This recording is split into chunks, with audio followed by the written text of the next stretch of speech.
નમસ્કાર, ન્યૂઝ 18 ગુજરાતીમાં આપનું સ્વાગત છે। આપની સાથે હું છું કોમલ। સમાચારોની શરૂઆત કરીએ તો અમદાવાદમાં આનંદ નિકેતન સ્કૂલની બસને ઘાટલોડિયામાં અકસ્માત નડ્યો છે તો 35 વિદ્યાર્થીઓને લઈને દારૂ પીને ડ્રાઈવર 20 કિલોમીટર ફર્યો હતો।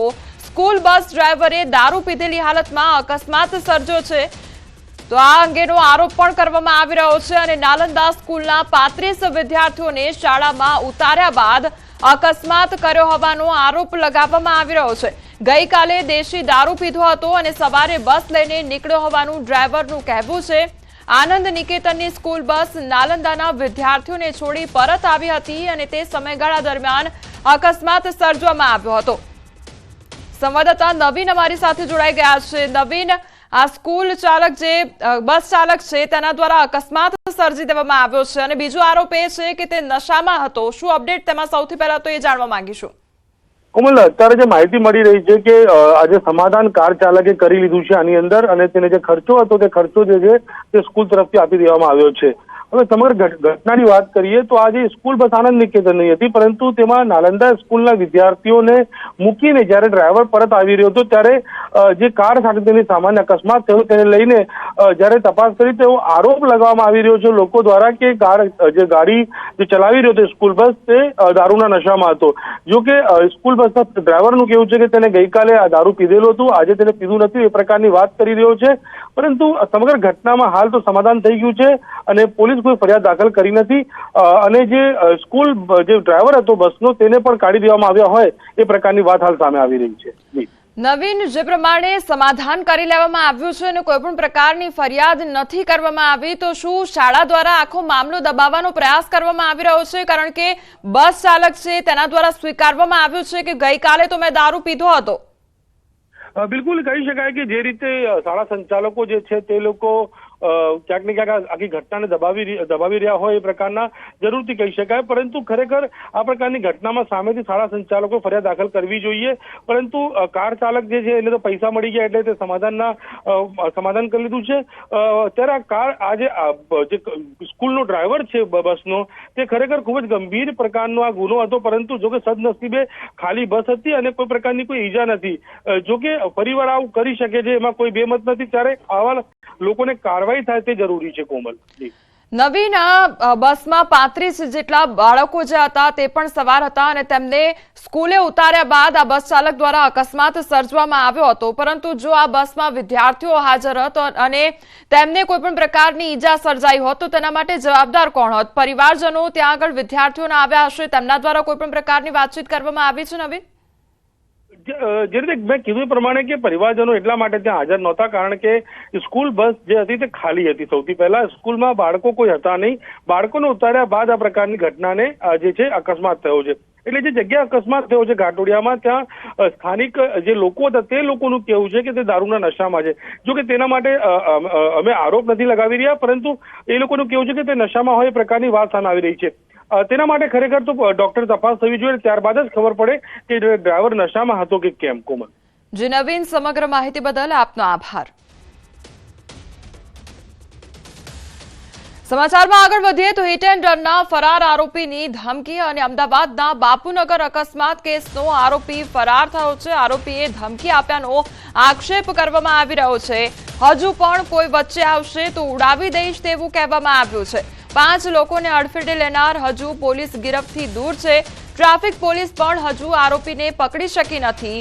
પોલીસ પકડથી દૂર આરોપી રહીશોને ધમકી આપી રહ્યો છે। ઘાયલના ભાઈને ફોન કરીને ફોન પર ધમકી આપવામાં આવી છે। ધમકી બાદ સ્થાનિકોમાં ભારે રોષનો માહોલ જોવા મળી રહ્યો છે। ઘાયલને ધમકી આપ્યાની ઓડિયો ક્લિપ પણ વાયરલ થઈ રહી છે। તો એક તરફ ટક્કર મારવામાં આવી અને ત્યારબાદ હજુ તો આ જે આરોપી છે તે હજુ પણ ફરાર છે અને આ સાથે તેના દ્વારા હજુ પણ ધમકી આપવામાં આવી રહી છે। जो बीच में जो અત્યારે આજે એનું દવાખાને સ્ટાર હોસ્પિટલમાં ઓપરેશન થયું તો ખબર છે? हाँ, तो હું તારે પ્રેમથી વાત કરી मैंने अभी तेरे को कौन सी अपशब्द से बात करी बता? तू पाचू कन्या ने શું બોલ્યો? मैं बोल तो रहा हूँ, मैं अभी बोल रहा हूँ, मुँह पे बोल रहा हूँ। हाँ, जिसको जब कीड़े काटेंगे ना भाई, उड़ाने पे आएंगे तो उड़ा भी देंगे। मैं तेरे भाई को लेके नहीं बोल रहा हूँ। हाँ। देख, जो अपने पे आएगा ना आड़ा उड़ा अपने ऊपर, हाँ। तो अपने उड़ा भी देंगे भाई। ऐसा कोई मतलब नहीं है, कोई भी होगा फिर। हारू हारू चल, ऐसा बोल रहा हूँ मैं। हारू हारू चल। સુરતમાં ગોડાદરામાં જાહેરમાં છરી સાથે રોફ જમાવતા અસામાજિક તત્વ એવા બુટલેગરને પોલીસે કાયદાનો પાઠ ભણાવ્યો છે। મીડિયા અહેવાલ બાદ આખરે સુરત પોલીસે વાયરલ વિડીયોમાં દેખાતા આરોપીને દબોચી લીધો છે। તાજેતરમાં ગોડાદરામાં હાથમાં બે રેમ્બો ચપ્પુ લઈ જાહેરમાં દાદાગીરી કરતા એક અસામાજિક તત્વનો વિડીયો વાયરલ થયો હતો। રાજા નામનો આ બુટલેગર જાહેરમાં છરી લઈને એક વ્યક્તિને ધમકી આપતો દેખાઈ રહ્યો હતો।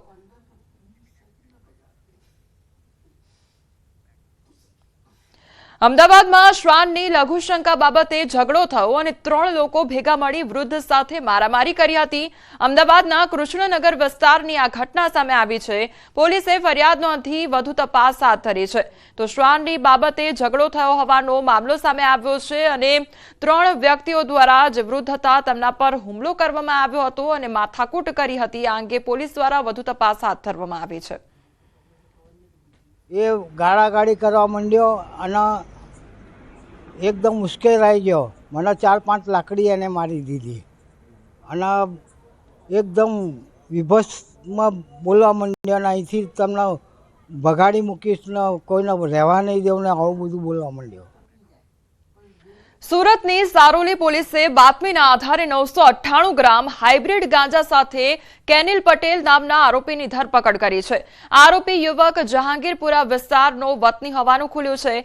આરોપી ગાંજો મુંબઈમાંથી અજાણ્યા ઇસમ પાસેથી લાવ્યો હતો અને સુરતના અક્ષય ઉર્ફે આઝાદ સોનીને આ ગાંજો આપવાનો હતો। કોઈને શંકા ન જાય એટલા માટે આરોપી ગાંજો સ્કૂલ બેગમાં લઈ જતો હતો। હાલ પોલીસે અંબાબાબ કોલેજ નજીકથી આરોપીને ઝડપી 30 લાખની કિંમતનો ગાંજો જપ્ત કર્યો છે અને એનડીપીએસ એક્ટ હેઠળ કાર્યવાહી હાથ ધરી છે।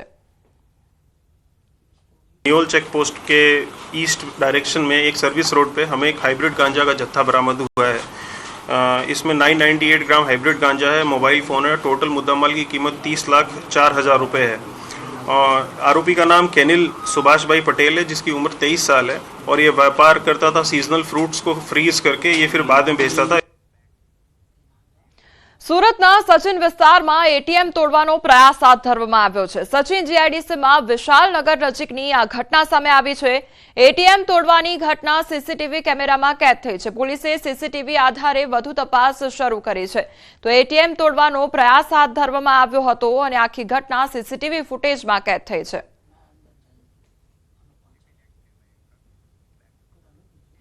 વલસાડમાં જોખમી સ્ટંટનો વિડીયો વાયરલ થયો છે। અમદાવાદ મુંબઈ નેશનલ હાઈવે પર પૂર ઝડપે દોડતી કારમાં એક યુવકે જોખમી સ્ટંટ કરી સીન સપાટા કર્યા હતા। નેશનલ હાઈવે પર વાહનોની સતત અવરજવર વચ્ચે પૂર ઝડપે દોડતી કારના સનરૂફમાંથી એક યુવક બહાર આવે છે અને ત્યારબાદ કારની ઉપર બેસી જોખમી સ્ટંટ કરે છે।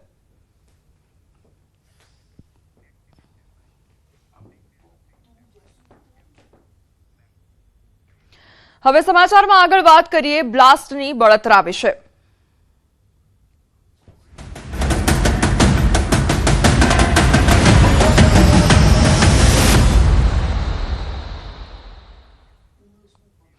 તો બનાસકાંઠા ડીસાની આ ઘટના કે જ્યાં બ્લાસ્ટ સર્જાયો હોવાની ઘટના સામે આવી અને કેટલાય શ્રમિકોએ પોતાનો જીવ ગુમાવ્યો, ત્યારે ડીસામાં બ્લાસ્ટ પ્રકરણમાં સૌથી મોટો ખુલાસો સામે આવ્યો છે। તો ડીસામાં બ્લાસ્ટ પ્રકરણમાં જે અપડેટ સામે આવ્યું છે, એક બાદ એક ખુલાસા થઈ રહ્યા છે। બનાસકાંઠા પોલીસે વધુ 4 શંકાસ્પદોને પકડી પાડ્યા છે। બ્લાસ્ટ પ્રકરણમાં બનાસકાંઠા એસપીનું નિવેદન સામે આવ્યું છે। તો બનાસકાંઠા પોલીસે વધુ 4 જે શંકાસ્પદો છે તેમને ઝડપી પાડ્યા છે। બ્લાસ્ટ પ્રકરણમાં બનાસકાંઠા એસપીનું નિવેદન સામે આવ્યું છે। ગેરકાયદેસર ગોડાઉન પ્રકરણમાં 4 શંકાસ્પદોની પૂછપરછ હાથ ધરવામાં આવી છે। મુખ્ય આરોપીઓને ભગાડવામાં મદદરૂપ હતા। તો મુખ્ય આરોપીઓ ઈડરથી ઇન્દોર ભાગવાના પ્રયાસમાં હતા અને શંકાસ્પદ આરોપીઓ એકાઉન્ટ સંભાળતા હતા। મુખ્ય આરોપીઓના સાબરકાંઠામાં પણ ગોડાઉન છે। આરોપીઓનું સાસરિયું સાબરકાંઠા છે। જે આરોપીઓ છે તેની સાબરકાંઠામાં પણ આ જ પ્રકારના એ લોકોના ફટાકડા સાથેનો વ્યવસાય સાથે સંકળાયેલા એ લોકોના ગોડાઉન છે। એ લોકોનો શાસ્ત્રીય પક્ષ પણ ત્યાં થાય છે અને સાથે સાથે આ લોકો જે છે એ ભાગ્યા છે તેણે કેટલાક લોકોનો સંપર્ક કરેલો હતો. પોલીસે આ 2 આરોપી સિવાય બીજા 4 જેટલા આરોપીઓને હાલમાં પૂછપરછ માટે પોતાની પાસે અહીંયા રાખ્યા છે, કે જેમાં એ લોકોને ભગાડવામાં એમની સાથે હતા અને કેટલાક લોકો જે છે એમના મોબાઈલ ડિસ્ટ્રોય કરવામાં એમની સાથે હતા અને સાથે સાથે આમનું જે એકાઉન્ટ સંભાળી રહ્યા હતા, એટલે કે જે એકાઉન્ટના જે એમના અધિકારીઓ હતા એ સાથે છે, એમનું જીએસટીનું સંભાળીવાળા સીએના અધિકારીઓ હતા એ પણ એમની અમારી સાથે છે. એ બધાને પણ અહીંયા લેવામાં આવ્યા છે અને આ લોકો જે છે એ બંને આરોપીઓ એ હાલમાં ઈડરથી થઈ અને એ લોકો ઇન્દોર તરફ ભાગવાના પ્રયાસમાં હતા અને મીનવેલ પોલીસે છે એમને પકડી લીધેલા છે. સુરતના રાંદેર વિસ્તારમાં બારેમાસ ફટાકડાનું